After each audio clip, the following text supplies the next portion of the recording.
महापौर श्री उमेश गौतम जी, जिला पंचायत के अध्यक्ष श्रीमती रश्मि पटेल जी, विधान परिषद के माननीय सदस्य कुंवर महाराज सिंह जी, माननीय विधायकगण डॉक्टर डीसी वर्मा जी, प्रोफेसर श्याम बिहारी लाल जी, श्री संजीव अग्रवाल जी, डॉक्टर एमपी आर्य जी, डॉक्टर राघवेंद्र शर्मा जी, पूर्व विधायक श्री बहोरन लाल मौर्य जी, पूर्व मंत्री श्री छत्रपाल गंगवार जी, जिलाध्यक्ष पवन शर्मा जी, महानगर अध्यक्ष अधीर सक्सेना जी, जिलाध्यक्ष आंवला श्री आदेश प्रताप सिंह जी, क्षेत्रीय अध्यक्ष श्री ध्रुव विजय सिंह साक्य जी, भारतीय जनता पार्टी के हमारे सभी पदाधिकारीगण, सभी माननीय जनप्रतिनिधिगण और भारी संख्या में उपस्थित बरेली के मेरे सभी उपस्थित बहनों और भाइयों, आज बरेली की चिर प्रतीक्षित मांग पूरी हुई है।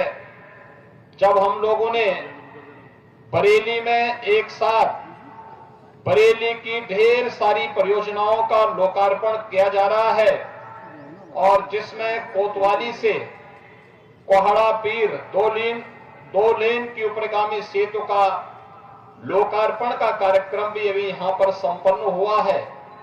इसके लिए बरेली जनपद के आप सभी बंधुओं को मैं हृदय से बधाई देता हूं। अपने सहयोगी मंत्री जितेंद्र प्रसाद जी को रुचि लेने के लिए कि समय से उन्होंने इस कार्य को पूरा किया, इसके लिए धन्यवाद भी देता हूं।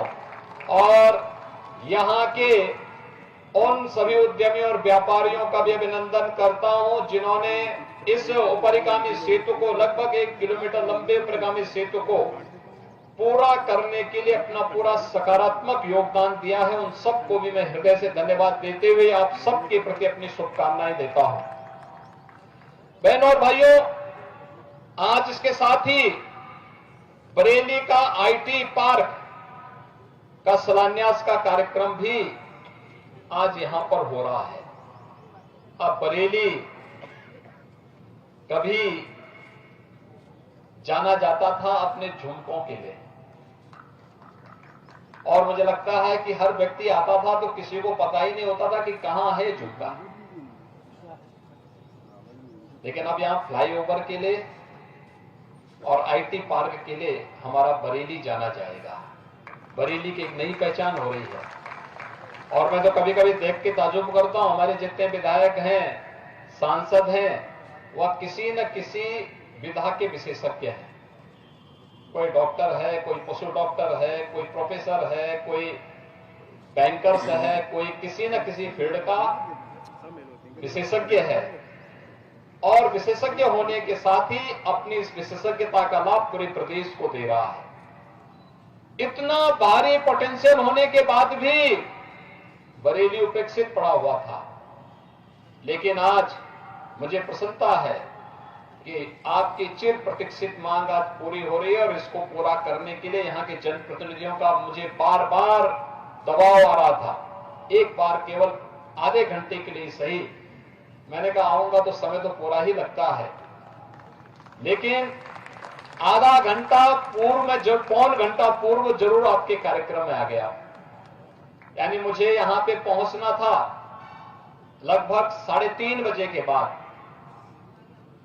लगभग 4 बजे के आसपास मुझे यहां पहुंचना था और मैं 3 बजे ही आपके यहां पहुंच गया और उस सब के बावजूद आप पूरी तरह भर गए थे यहां पे। मैं देख रहा था जनता जनार्दन, मैं सोच रहा था मैं यही ये कह करके आया था कि लगता है बरेली जा रहा हूं तो मंच पे मैं अकेले ही रहूंगा, लेकिन मैं देख करके ताजुब कर रहा था कि मुझसे भी पहले आप सभी यहां पर पहुंच गए। मैं इसके लिए आपका हृदय से अभिनंदन करता हूं, आभार भी व्यक्त करता हूं। बहनों और भाइयों, देश बदल चुका है। अब हम भी कह सकते हैं कि हम भी एक विकसित भारत के नागरिक हैं। भारत ने पिछले 10 वर्ष के अंदर जो अभूतपूर्व सफलता प्राप्ति की है जीवन के प्रत्येक क्षेत्र में, उसके कारण दुनिया में भारत का सम्मान बढ़ा है। पूरी दुनिया आज भारत की तरफ आशा भरी निगाहों से देख रही है।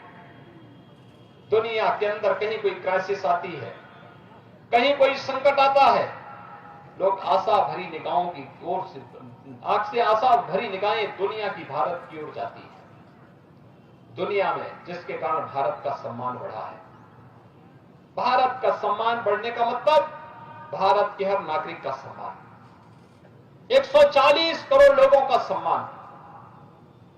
तो भारत की सीमाएं सुरक्षित हुई हैं।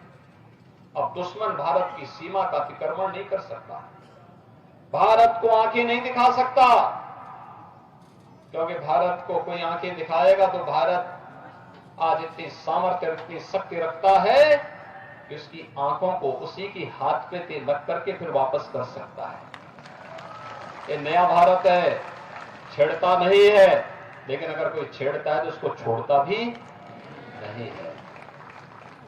नए भारत के अंदर आज इंफ्रास्ट्रक्चर के बड़े बड़े कार्य हो रहे हैं। Highway, railway, airport, waterway, IIT, IIM, AIIMS, हर डिस्ट्रिक्ट में मेडिकल कॉलेज, आईटी पार्क, और इसके साथ ही हम लोग आज नए तरीके से कार्य कर रहे हैं। सुरक्षा का एक बेहतर माहौल देश के अंदर बना है, सीमाएं सुरक्षित हुई हैं, नक्सलवाद और आतंकवाद लगभग समाप्त हो चुका है। देश के अंदर कल्याणकारी योजनाओं का लाभ गांव, गरीब, किसान, नौजवान, महिलाएं, समाज के प्रत्येक तबके को कैसे मिल रही है, आपने पिछले 10 वर्ष के अंदर उन योजनाओं को प्रभावी ढंग से लागू होते हुए देखा होगा। और आज जब हम उत्तर प्रदेश की बात करते हैं तो डबल इंजन की सरकार जो आपकी कृपा से उत्तर प्रदेश के अंदर बनी, डबल इंजन की सरकार ने पिछले 7 वर्ष के अंदर भी उत्तर प्रदेश के अंदर जो कुछ प्राप्त किया है, 56 लाख गरीब के मकान बन गए, कोई भेदभाव नहीं, 3 करोड़ गरीबों के शौचालय बन गए, कोई भेदभाव नहीं, 10 करोड़ गरीबों के लिए आयुष्मान भारत के कार्ड स्वीकृत हो गए, कोई भेदभाव नहीं, 15 करोड़ गरीबों को फ्री में राशन की सुविधा का लाभ हर महीने प्राप्त हो रहा है, कोई भेदभाव नहीं। और स्मार्ट सिटी बनेगी। आपका यहां का आज का ये फ्लाईओवर स्मार्ट सिटी मिशन की देन है, जिसके तहत आज इसका लोकार्पण का कार्यक्रम भी संपन्न हुआ है। 328 करोड़ रुपए की इन परियोजनाओं की सौगात आज आपको प्राप्त हुई है। और नाथ कॉरिडोर की परिकल्पना भी साकार रूप ले रही है, जिसके लिए लोक निर्माण मंत्री जी कह रहे थे कि एक साथ 40 करोड़ रुपए सबको जोड़ने के लिए, आपस में जोड़ने के लिए, जो नाथ नगरी के रूप में आपकी पहचान की उस पुरातन पहचान को, जिसके लिए प्रधानमंत्री जी कहते हैं विरासत, तो विरासत भी और विकास का भी अद्भुत संगम आज आपका बरेली बन रहा है। और इस बरेली के इस अद्भुत संगम के लिए बरेली वासियों का हृदय से अभिनंदन करते हुए मैं बार बार बधाई देता हूं, कोटि कोटि बधाई देता हूं। बहनों और भाइयों, आज कितना अच्छा संयोग है, सुरक्षा का वातावरण है तो उतना ही निवेश की भी अच्छी स्थिति पैदा हुई है। अभी हम प्रधानमंत्री जी ने लखनऊ में ग्राउंड ब्रेकिंग सेरेमनी की थी। गत वर्ष इन्वेस्टर समिट में जो प्रस्ताव प्राप्त हुए थे, उस प्रस्ताव के क्रम में उत्तर प्रदेश के अंदर 10.5 लाख करोड़ रुपए की परियोजनाओं का एक साथ प्रधानमंत्री मोदी जी ने शिलान्यास किया। 10.5 लाख करोड़ रुपए के निवेश प्रस्तावों का मतलब 35 लाख नौजवानों को सीधे सीधे नौकरी की गारंटी। 35 लाख नौजवान जो उत्तर प्रदेश का, पहले उत्तर प्रदेश से बाहर जाता था, आज उत्तर प्रदेश में ही रोजगार प्राप्त करेगा, नौकरी प्राप्त करेगा, यही सम्मान प्राप्त करेगा। 40 लाख करोड़ रुपए के निवेश के प्रस्ताव जब जमीनी धरातल पर उतरेंगे तो बहनों और भाइयों 1 करोड़ 10 लाख नौजवान सीधे सीधे उत्तर प्रदेश के अंदर नौकरी प्राप्त करेगा। ये नौकरी प्राप्त करने का मतलब उत्तर प्रदेश का नौजवान तो नौकरी प्राप्त करेगा ही, देश का नौजवान भी नौकरी और रोजगार के लिए तलाश में उत्तर प्रदेश आएगा।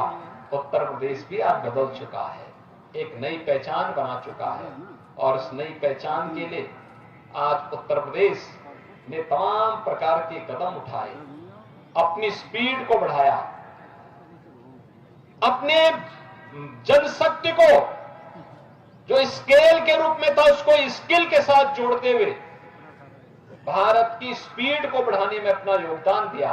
और इसलिए प्रधानमंत्री जी कहते हैं अब कि बीमारू राज्य से उत्तर प्रदेश उभर करके देश के ग्रोथ इंजन के रूप में सामने आया है। आज आप जाते होंगे कहीं भी, देश के अंदर कहीं भी आप जाइए, आज लोग आपको सम्मानजनक निगाहों से देखते हैं, अब शक की निगाहों से नहीं देखते। आज लोग आपका सम्मान करते हैं, आज लोग आपको आशा भरी निगाहों से देखते हैं, और देश की समस्या का समाधान भी आप में देखने का कार्य करते हैं।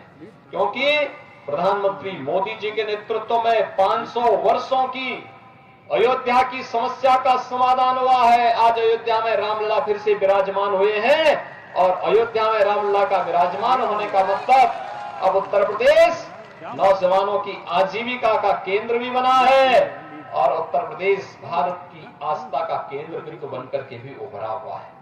आस्था और आजीविका का अद्भुत संगम ये नए भारत के, नए उत्तर प्रदेश के रूप में उभर करके सामने आया है।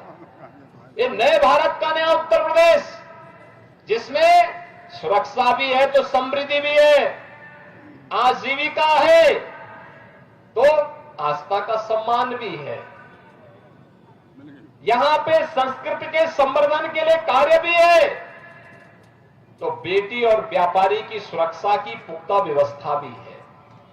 मैं पूछना चाहता हूं, ये सुरक्षा का वातावरण क्या समाजवादी पार्टी और कांग्रेस के लोग दे पाते? क्या ये लोग दे पाते? क्या है आपकी आजीविका का प्रबंध क्या ये लोग कर पाते? और क्या आपकी आस्था का सम्मान कर पाते? आस्था के सम्मान के नाम पे तो क्या करते थे, राम का नाम लेने पर ही लाठी और गोली चलने लगती थी उनके समय में। तो आज तो आस्था का भरपूर सम्मान किया जा रहा है, और आस्था के उसी सम्मान को आगे बढ़ाते हुए हम सब आज आपके पास बरेली में भी आए हैं। विकास की ढेर सारी परियोजनाओं को आगे बढ़ाने के लिए देश के अंदर इस विकास की स्पीड मोदी जी के नेतृत्व में चल रही है। हर ओर से एक आवाज उठ रही है, और वह आवाज है विकसित भारत का। हम सबका संकल्प विकसित भारत, हम सबका संकल्प, हमारा संकल्प विकसित भारत, हमारा संकल्प विकसित भारत। और इस विकसित भारत में जहां पे हर ओर खुशहाली होगी, हर नौजवान के हाथ में कार्य होगा, हर अन्नदाता किसान खुशहाल होगा, हर बेटी हर व्यापारी अपने आप को सुरक्षित महसूस करेगा, प्रति व्यक्ति आय कई गुना बढ़ेगी, भारत के पास वर्ल्ड क्लास का इंफ्रास्ट्रक्चर होगा। यह है हमारा विकसित भारत। और विकसित भारत की इस परिकल्पना को प्रधानमंत्री मोदी जी के नेतृत्व में साकार करने के लिए जिस गति के साथ आज भारत आगे बढ़ा है, हम सबका दायित्व बनता है कि हम भी एक नागरिक होने के नाते इसमें अपना दायित्व का निर्वहन करें। और इसके लिए पूरे देश से एक आवाज आ रही है, पूरे देश से एक ही आवाज है, 2024 की आवाज है कि फिर एक बार